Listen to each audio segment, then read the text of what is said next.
Terrific. Is my voice good too? Yeah. Good. And we're going. We're rolling. Okay. Be ready.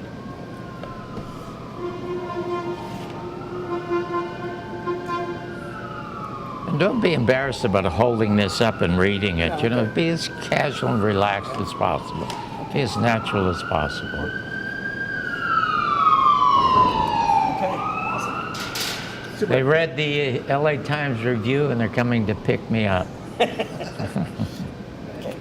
Morning, John. Good morning, Pete. How are you? Good. I'm Peter Hymans. This is John Barbour.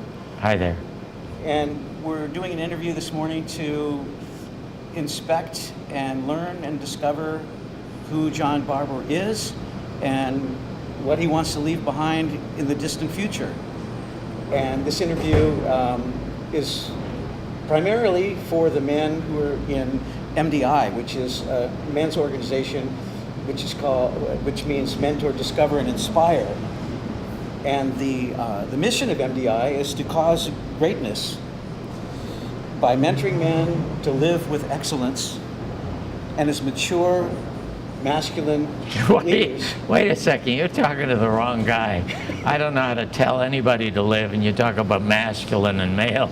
Well, indeed I am that, but I can't tell anybody how to live. I only know that how I try to live, and that's all I can tell you.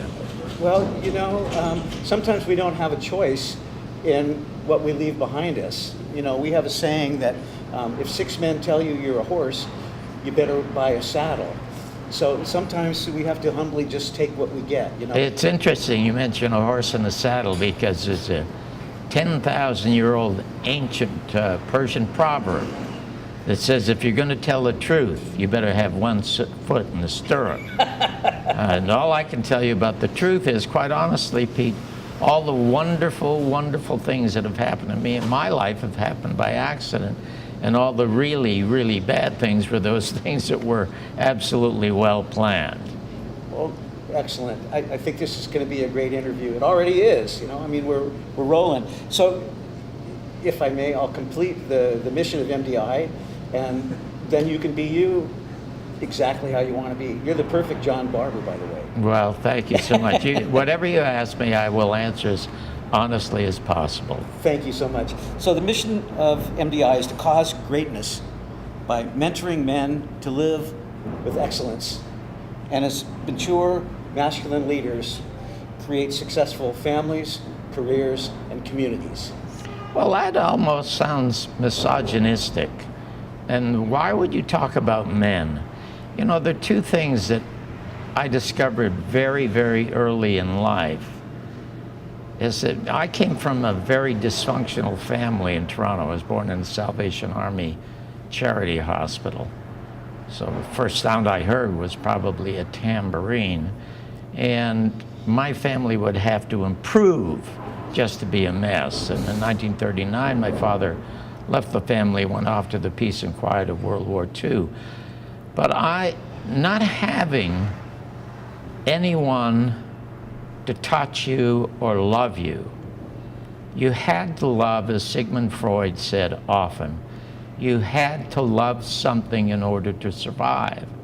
And what it is that I loved, I learned to love. I loved my brain. Mm-hmm. And I loved to read, because not having a life, I would pick up books and read stories, and I would read stories about people who had lives. So all of my life, I've been a storyteller primarily, whether I was an actor, or whether I was a comedian, whether I was a director, or whether I was a writer. But there was, there were two men whom I read, actually, and one woman, Jane Goodall. So if I forget to mention Jane, I'll tell you this story about Jane, is that Sigmund Freud said, of course, you had to have something to love, so I had to love myself.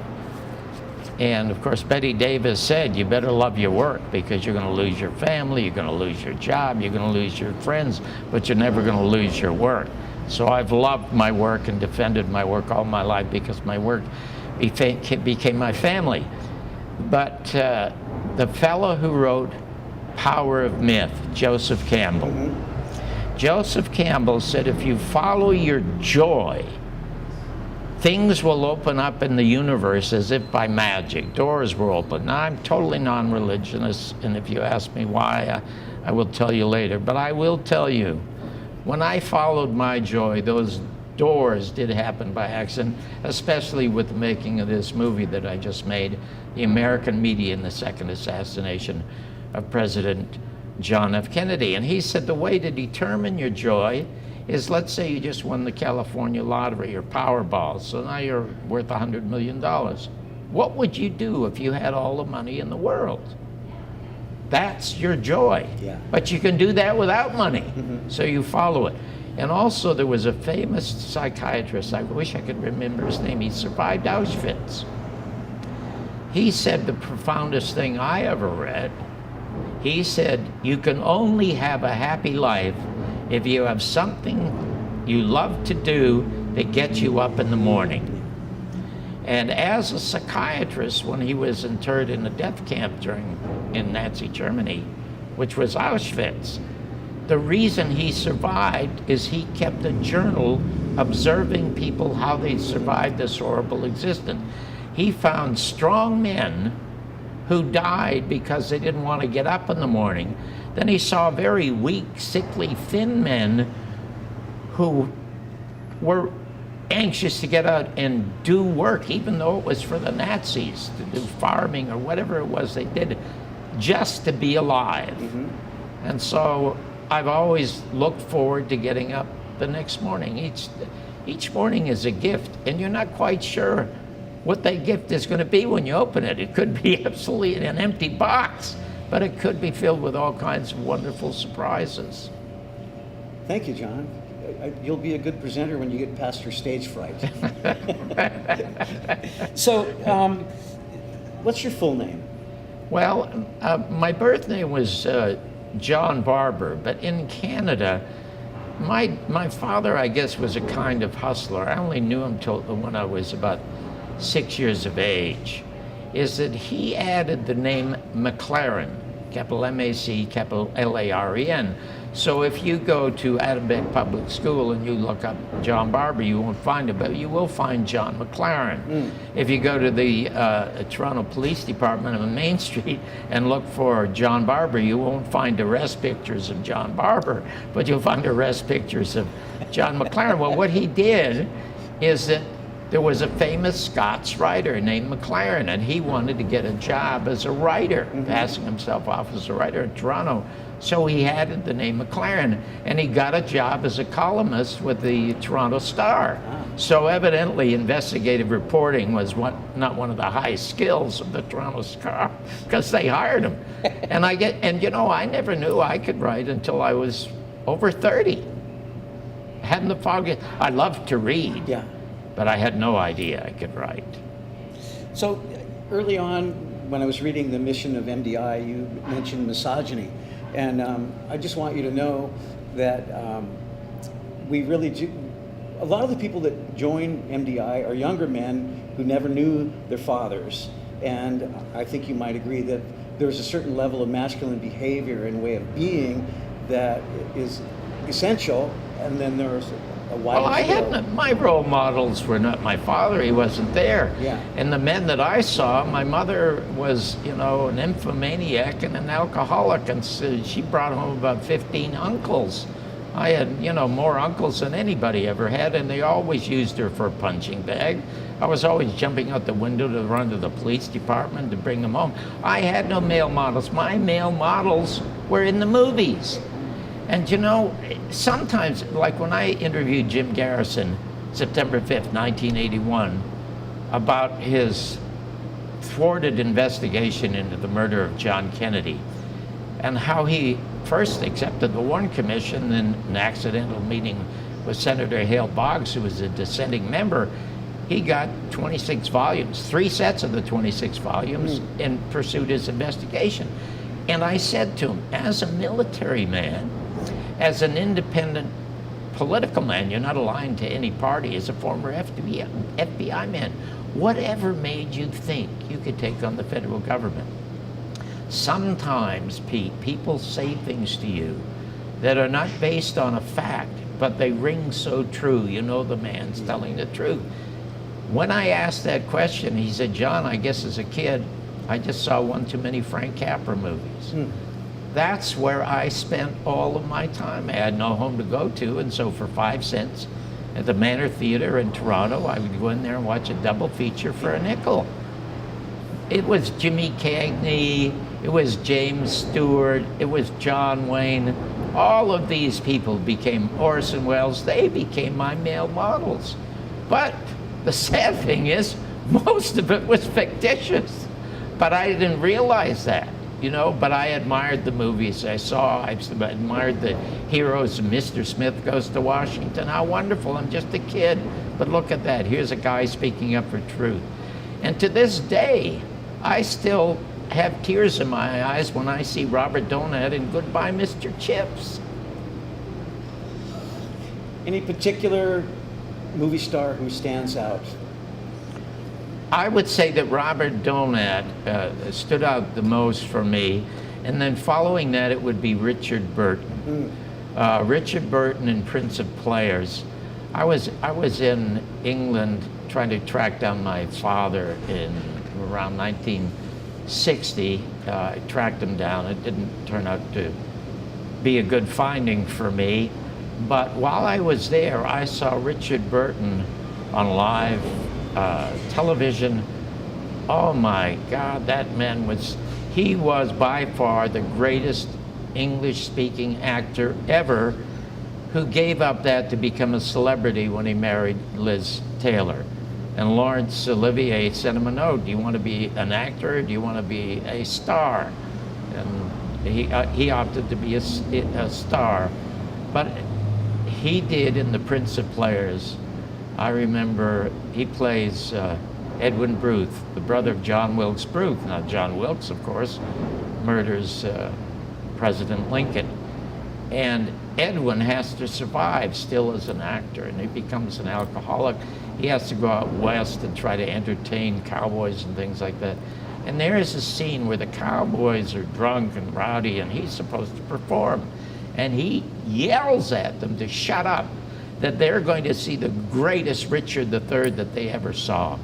And I must tell you, I was in the balcony of the theater. I was 14 or 15 years of age, and I got goosebumps listening to him when he came out and he said, now is the winter of our discontent, made glorious summer by the sun of York, and all the clouds that lowered upon our house in the deep bosom of the ocean buried.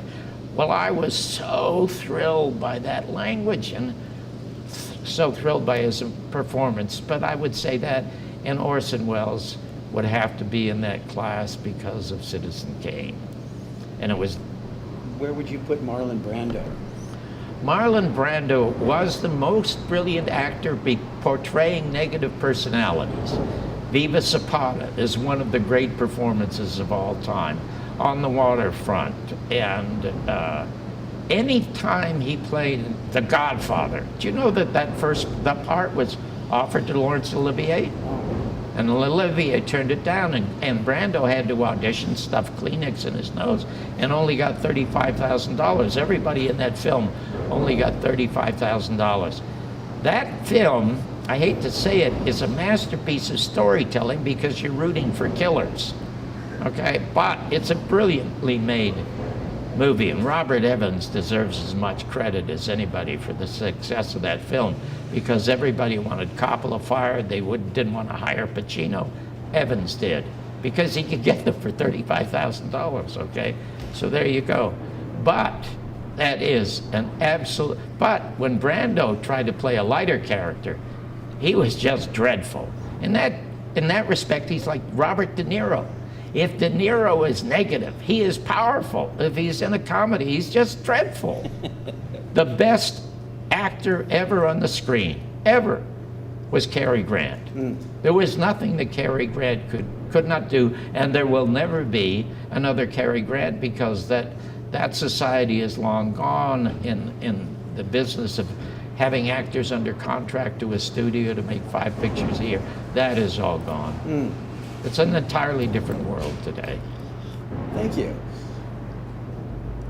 There is a distinction sometimes drawn between leaders and herders. between affirmation and constructive criticism, or perhaps even not constructive criticism.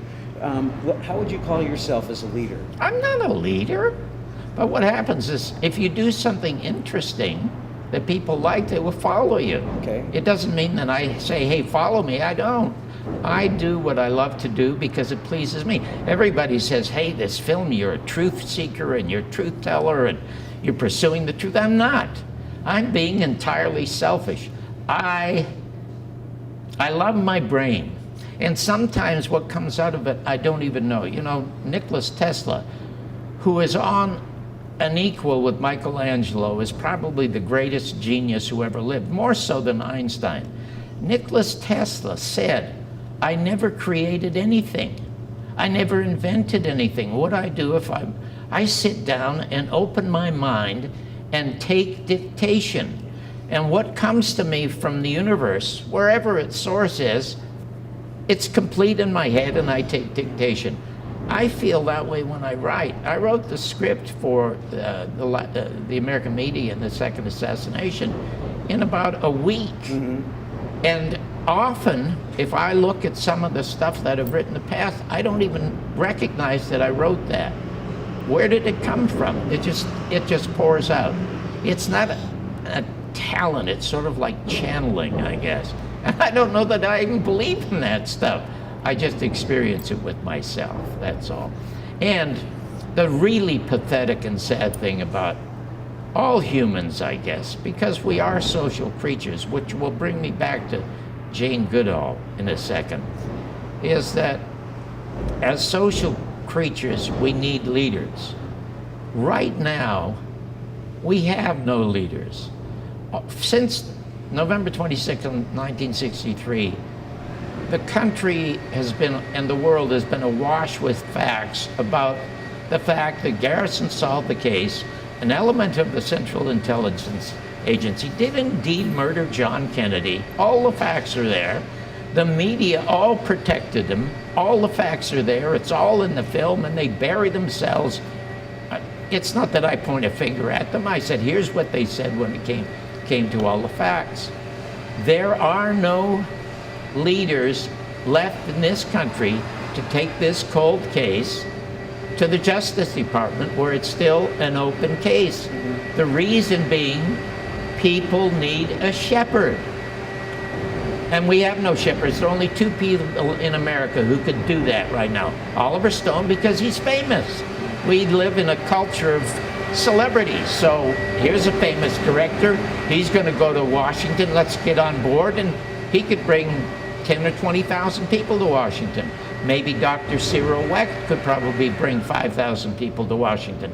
But the people aren't going to go on their own. That's why they murdered Martin Luther King. It's not that he was solving the garbage strike in Memphis. He wanted a poor person's march on Washington. They would have had 1 million people show up. He was going to go to Vietnam and tell blacks to put down their guns. Mm-hmm. As Martin Luther King and Malcolm said, it's not yellows who are your problem, it's whites who are your problem. They had no choice but to get rid of Martin Luther King. And what a lot of people don't know is that William Pepper, the King family attorney, took the federal government to court for conspiracy in the murder of Martin Luther King and won their case. Mm-hmm. It was never reported. The media will never report that.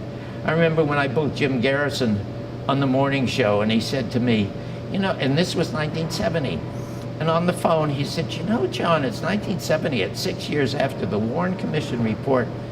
Do you realize that the Harris poll today says 81% of all Americans do not believe Oswald acted alone or even did it? And yet when they're asked would they like a new investigation, only 23% say yes. So he asked me on the phone, he says, what does that tell you about Americans? And I said, Mr. Garrison, and I don't know where this came from, Pete. It just popped out. I said, Mr. Garrison, I know what my mother and father did in the alley. I know what my mother and father did in the bedroom or in the floor or in the kitchen, wherever, or in the basement or on the stairs to conceive me. But don't ever tell me my mother is not a virgin. Well, he howled. He said, can I steal that? And so I said, yes, you're welcome to anything. He never used it. I mean, he did use it occasionally, which is now the title of my autobiography, which I hope to get out next year. But now back to Jane Goodall. In her living with chimpanzees for years to study their behavior, she noticed that any young chimpanzee who was loved and petted and touched grew up healthy, happy, and looking forward. Those who were denied that touch were always looking backwards. That was me for 15 or 20 years, looking backwards. And I saw this report of hers, and I thought, my God, she is absolutely right. Do you know, McGill University did serious studies about the effect of hunger and touch. And they found to infants, touch was more important than food. And when you see a mother, a dog or cat or any animal giving birth, and they lick the offspring, it is not to clear up the afterbirth, it is to touch them, because if they are not touched, they died. In hospitals today, because there are so many bastard children being born without fathers, they are now hiring nurses or women to come to the hospital for days just to hold the child so the child will feel touched. It is extremely, extremely important. Do you know that we could be turned into animals in a week? Yeah. In a week, we think we're civilized. You deny us food and water or sex or whatever, anything for a week, we start murdering. So, John, I'd like to follow a trail of breadcrumbs back a little bit. Whatever. Okay. You said you don't see yourself so much as a leader, and then you said that there are people that follow you. So, do you think that leadership must be done by intent, or is leadership done by how a person If leadership is done by intent, it's psychotic. Okay. They are filling an emptiness in their lives because they wish to control others. That's all there is to it. Thank It's you. it's that simple. And you were talking about writing your script. I know we have opinions about Stephen King for this reason and that, but he has written a very excellent book, which is called On Writing. Oh, it's a brilliant book And on in that, writing. In that book, it helped me identify the artistic side in me, because he Well, said... he even said the same thing as Tesla. Exactly. I don't consider myself to be as much of a writer as I do a stenographer of the divine. Exactly. But you know what? I'm telling you something. People are not reasoning creatures at all.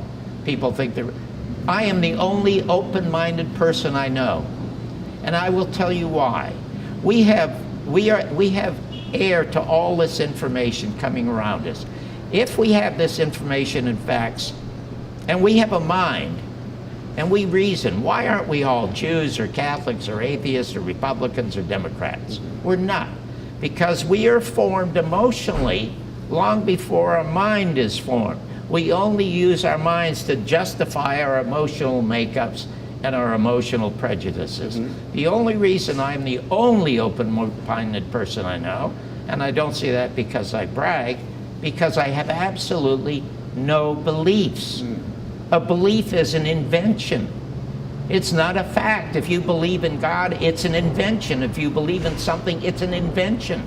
So let's say you believe in God. You are automatically closed-minded, because if I can argue factually that maybe God doesn't exist because of this fact and that fact, you will have a closed mind to that argument. So you do not have an open mind. 99 out of 100 people do not have an open mind, even though they pride themselves on being an open mind. You know, the critic for the LA Times today absolutely savaged my film. He decimated the film, but did not once refute one of the hundreds of facts in the film. All he did is pick on me as a curmudgeon with a grudge. Well, I do have a grudge. An element of the Central Intelligence Agency murdered our president. The media prove it, protected the known killers. I have a grudge against that. So, you know, I don't fault him for attacking me. I expected it. I predicted it. On the way to dinner last night, we actually discussed that, and we agreed that when the critic and not his work is attacked, then the critic has hit the nail on the head. Well, if you're saying that, then you're saying he's right about my film. I'm not attacking the critic. I'm just reporting. No, I'm saying on that what he they're said. attacking you and not the That's components right. of the film. Yes, but you want to know something? It is nothing.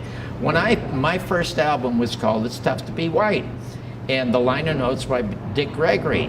My mentor when I started as a comic was Red Fox. And we're totally unalike. We did different material. I mean, he was filthy, but he was funny. People are filthy now, but they're not funny. The LA Times said it's the worst taste album in history. So I sent the guy a note, and I said, well, you're supposed to listen to it, not eat it. And then when Real People came out, and I predicted in 1978 I was going to change the face of American television with what I said is the reality of entertainment. Because to me, Real People stories were more interesting than anything written on the screen, except by those few rare geniuses who knew how to write. The Ben Hecks, the Dalton Trumbos, those excellent filmmakers, okay? So there you go. There you go. You just hit a key word, real people.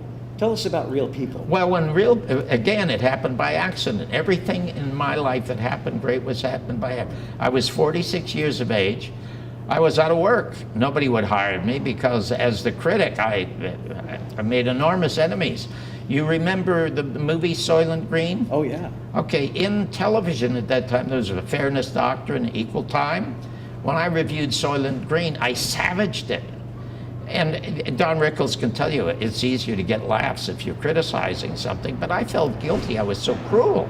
So at the end of the review, I said, I'm being excessively cruel to this. A lot of people have put a lot of good work into this. I should say something nice.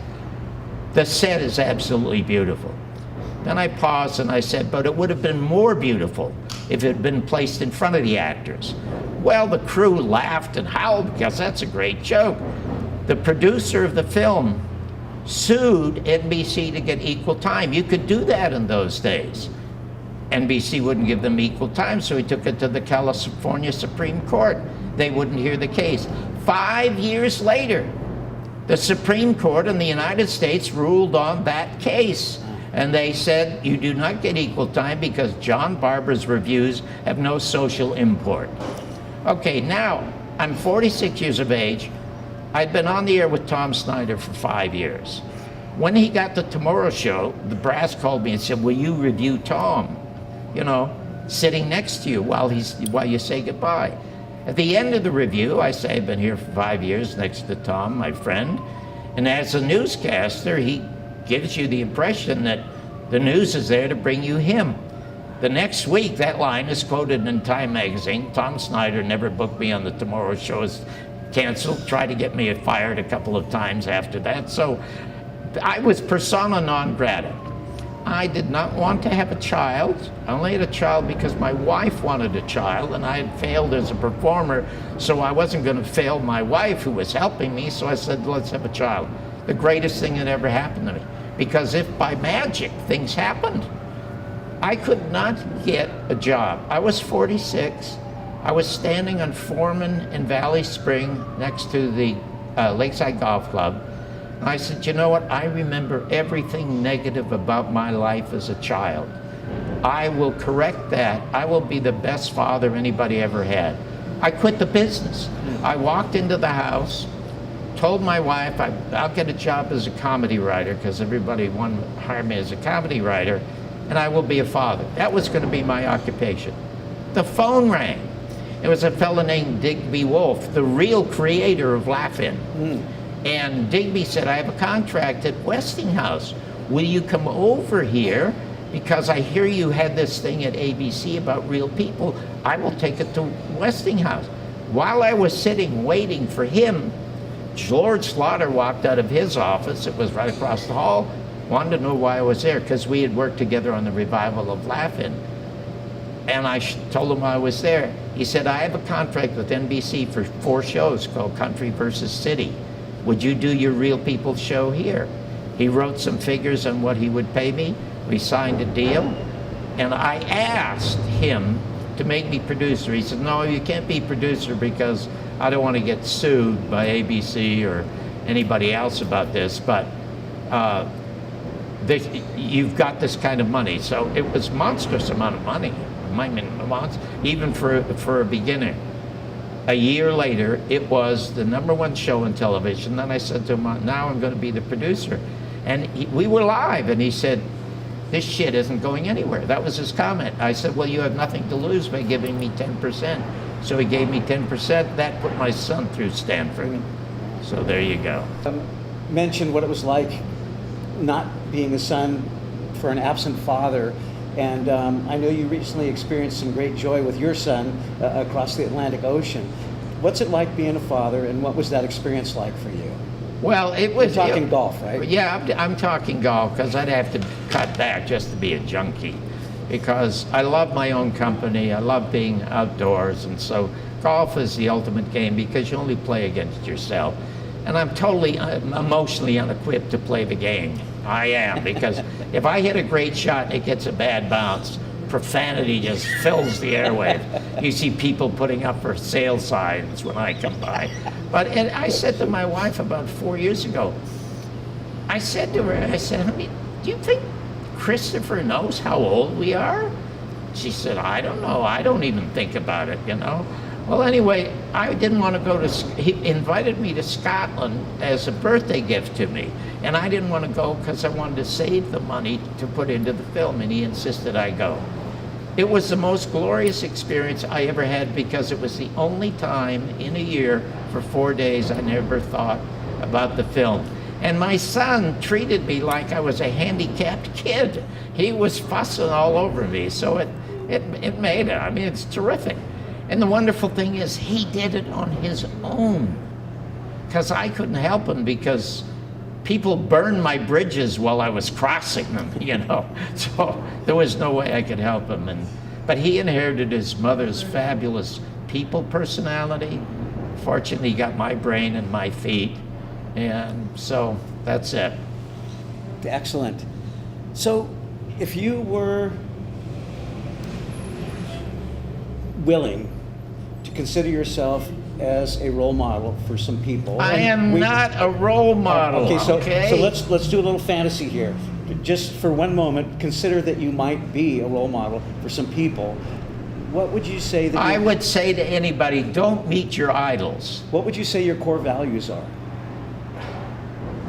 I'm extremely conservative personally, but I'm an absolute radical politically. Okay. Because I can see all the injustices around us. And I see that America's in absolutely dreadful, dreadful shape. I listened to John Kennedy's speeches for hours while I was putting together the documentary. What glorious language. He always talked about peace. He always talked about the future. Not one candidate, and especially Trump, they never talk about the future or peace. It's all about the past, restore America to greatness. When was America ever great? If you look under the veneer, of America, I mean, let's look at the Constitution and the Bill of Rights. Are there any rights for women? Are there any rights for minorities? People had to march. They had to go onto the streets to get the rights that were promised to them. So could you perhaps distill some of this down into some core values, integrity, words, all-encompassing words? All I could say to anybody is don't do anything that hurts someone. That's all I can say. Now, when I was a critic, I obviously hurt a lot of people's feelings, but I never hurt them physically. Mm-hmm. Never hurt them physically. They should change the 10 Commandments to the 10 Suggestions. Because no Christian I know ever followed them. Okay. What your purpose is.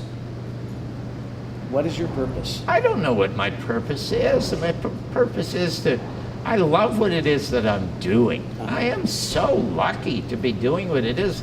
Look at I don't know anybody. As I look back at it, my life is my past is totally unplanned. I mean, I was taken out of this country and changed when I was 17 years of age. I was deported, for crying out loud. I was kicked out a second time.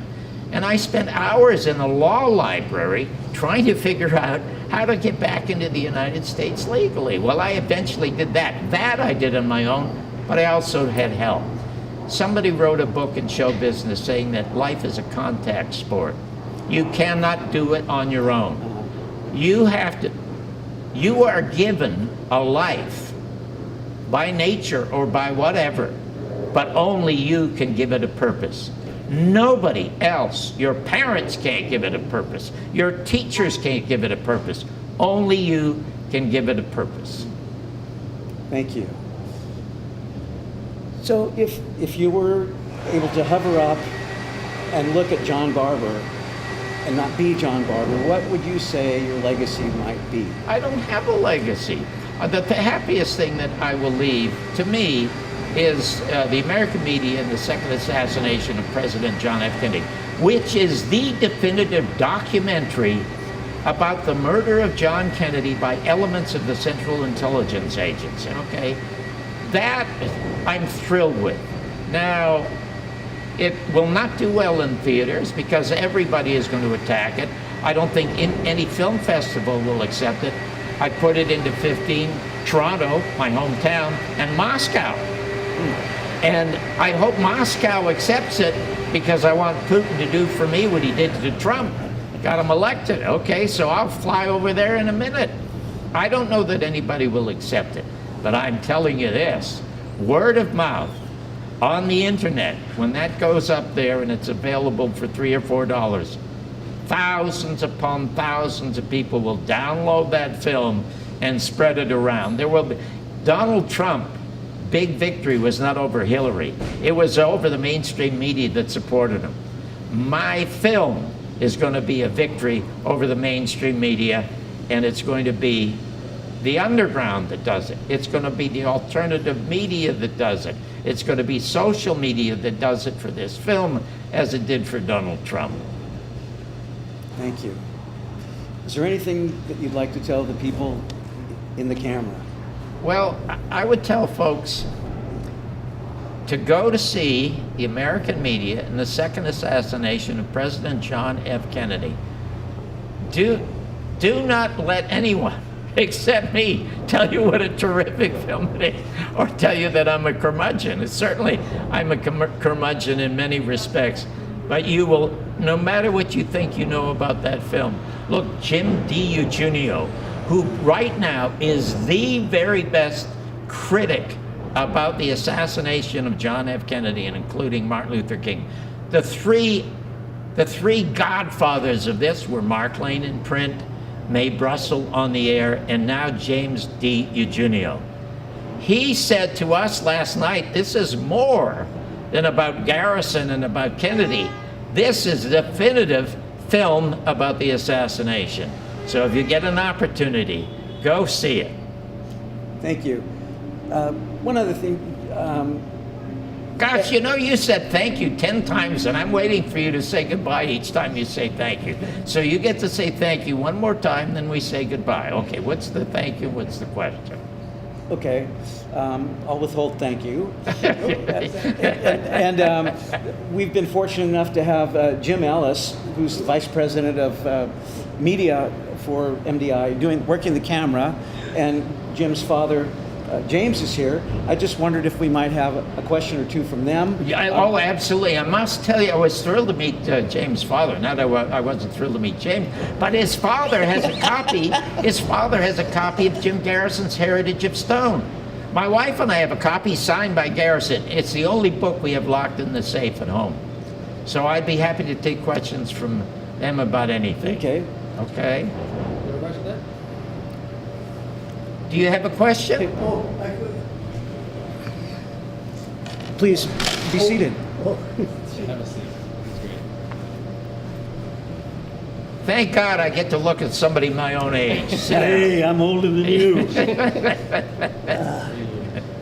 Well, let's see.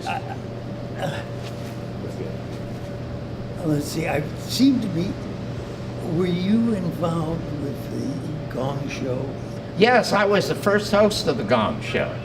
And I was gonged by Chuck Barris. It's another story. It's a great story, and I'm not going to tell it here, but it'll be in my book.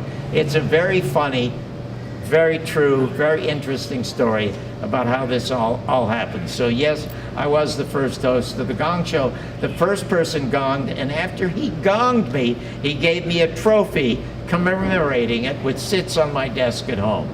So there you go. And the reason I ask is I have a granddaughter that's married to a fellow whose father won the Gong Show in 1976. He played the harmonica and danced. One of my close friends, Murray Langston, was on it. He was the unknown comic, the guy with the bag over his head. If I ever get this book out, it'll be by far the best book ever about somebody who was in show business. The best book to date is Ben Heck's autobiography, A Child of the Century. Anybody interested in show business or American history, read Ben Heck's A Child of the Century. Anyway, thank you for asking me that question and embarrassing me again. But another time I got fired. Jim, you have a question? Sit down. Get up for your son now. Okay, I'll get out of Okay. here. Let's see. So you're from Canada, Yes. but you have this apparent, I see, love of the Constitution of the United States. Oh yeah, well, What is because it about that? well, it's because I had no life in Canada, and I was, my life was in movies, and it said "Made in Hollywood" at the end of all the movies that I liked. Okay, Jimmy Stewart, Mr. Smith Goes to Washington. I want to be in that place. I want to go someplace where I can pick an orange in January. So that's why I came down, and I loved the writers that I read. And on television in those days, you actually saw intellectuals. Gore Vidal and Malcolm Muggeridge and Alexander King. You probably don't even know who this junkie artist was, but he was on Jack Parr's show all the time. And my idols were Jack Parr and Ed Murrow. Ed Murrow because he informed me, Jack Parr because he entertained me, but I never had a conversation as a child. So when I saw Parr, I was glued to the set. He's having these great conversations. You mean people really talk to one another? That's what I want to do as a living. That's why I became a comic, because of the best of them, and Jack Parr was the best, always opened their shows with a monologue. So that's why I wanted to be a talk show host. What is it about the Constitution that you seem to love so much? I mean, Well, the first thing is freedom of speech. Well, now we still have freedom of speech, but only if you have a very small audience. If it's a large audience, you don't have it anymore. Well, they must have run the Constitution through a bunch of Preparation H, because all of our freedoms are shrinking drastically. That's I right. will tell you that. So, anyway, that's my affection. That's what gives me joy. okay, well, I so appreciate your, what I see is, for me, it's the flag. It stands for a republic, not for a democracy. Exactly. So, do you see our people ever waking up to the fact that this is a republic that is? No, You no, don't see it. no. Are we That's- doomed? Well, there will be change. I wouldn't say we're doomed. We're like cockroaches. We're going to survive. We're not doomed. We will survive. We'll just be different. That's all. Okay. And as far as the JFK murder, are you clear about who actually did the shooting and? All right, you what- don't care about who pulled the trigger. Jim Garrison said it doesn't matter who pulled the trigger. It's who planned it. Right. And he found out who planned it. But he says in the film, follow the money. If you follow the money anywhere, you will find the guilty parties. He was interfered with. He was sabotaged. I mean, even Billy O'Reilly in first edition, he found the names of the 9 agents sent by the CIA to infiltrate Garrison's office. But Garrison wasn't after just a conspiracy conviction. He was after the perjury conviction, which he won. Right. But the federal government stepped in again. So Garrison also said at the end, towards the end, he was saying, would he have done it again? All this, and he says probably not because of the emotional tear that it had on him, Are you going through any emotional tough times because of you coming out and? No, I'm not nearly the hero that Jim Garrison was. Okay. And America will never have a John Kennedy again as a president. There'll never be a peace president ever again in America. There will never be a law enforcement officer who will bring criminal charges against people who should be charged with crimes. Look at 2008, that recession. There should have been 150 people on Wall Street locked up or hung. In the early 70s, when they had that SNL scandal, there were hundreds of people who went to jail. And do you know that during the Second World War, Harry Truman had trials of chief executive officers of corporations trading with the Nazis? And in those trials, many of those people were convicted. Well, look at Iraq. There were no criminal trials for people dealing with Iraq or profiting with Iraq. And it's obvious to any idiot. They all say, the people who lied to us, Condoleezza Rice and Powell and Bush, there were no weapons of mass destruction, but no outrage from the public because there was no outrage from the media, and the public had nobody to follow to express their outrage. And when that war was about to start, there were millions of people on the street. Those millions of people stopped the Vietnam War, and you know why? Is because white middle-class bodies were coming back in body bags. This is how smart the rulers and owners are. After Vietnam, they said, no more draft.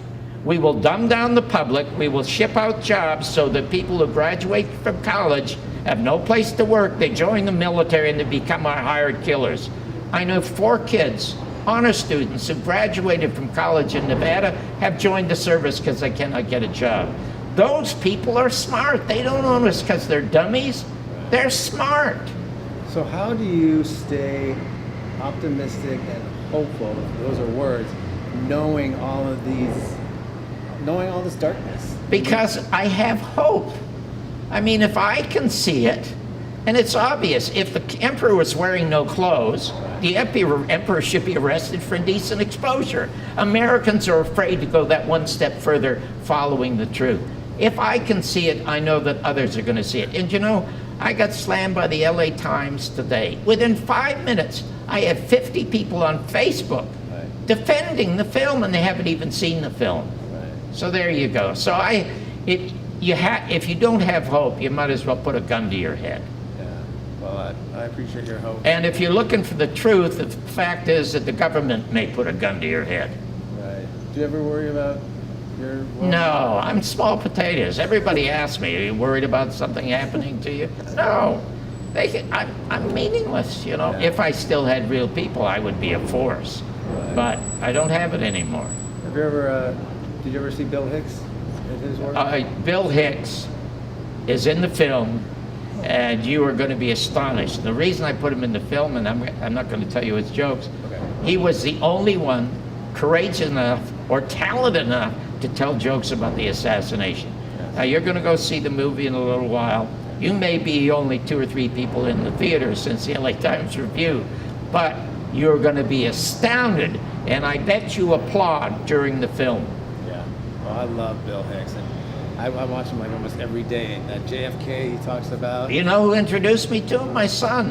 My son was 12, and I'm a professional comic. And he said, Dad, my favorite's Bill Hicks. And I said, who's that? So he explained why he liked him. Told me this great jokes that Bill Hicks told, which he tells in the movie. And so I started to research him, and I'm going to tell you, he's better than George Carlin, he's better than Lenny Bruce, he's better than Mort Saul. The concert he did in Montreal is beyond brilliant. At the end, it is the filthiest concert I have ever seen, but by far the truest and funniest about human sexuality, especially for males. So if anyone's watching, Google Bill Hicks in Montreal. It's about an hour long, and be prepared for a really hilarious evening. Yes. And he had a very spiritual side. Would you call yourself spiritual? Yes, absolutely. He was like Lenny Bruce. He's the only comic I ever. Comics don't have sex appeal, but Bill Hicks and Lenny Bruce had sex appeal. The only 2 I ever saw who had that. So I have one last question. What is the final result you would like to have with this movie that's coming out right now? I've got it. I've made the movie. That's the final result. I am so proud of that. Listen, last night we had 125, 130 people your father's age, so they couldn't give it a standing ovation, of course. So, but watching it, not one person moved. Not one person moved. And the one lady that had to go to the restroom rushed out. She had a cane. She rushed out. She rushed back in. And I thought to myself, Gina Minari, without whom I could have never finished the film, and those who worked on it, I thought, we have made a masterpiece of a movie. It is literally a perfect film. Now, I was a film critic for LA Magazine for 10 years, 5 years at NBC, where I won Emmys 3 years in a row. So I know what I'm talking about when I'm talking about film. I hate to say that about my own film, but it is the perfect movie, even if you don't agree with it. And you know, you look at 53 years ago as ancient history to most people, but the film is so topical because it talks about fake news today that plagues our media. So anyway, I want to thank you so much for coming by, Pete. And Pop, where did you go? Here you go. Thank you so much, and I'm delighted you brought the book. I love it. I love it. John, Pete, thank you've you. insisted I don't say thank you, so Oh. this interview is concluded. I have great gratitude and admiration, and you do have a legacy in my heart. So. Well, thank you so much. Now I'm saying thank you, and I don't want to say thank you.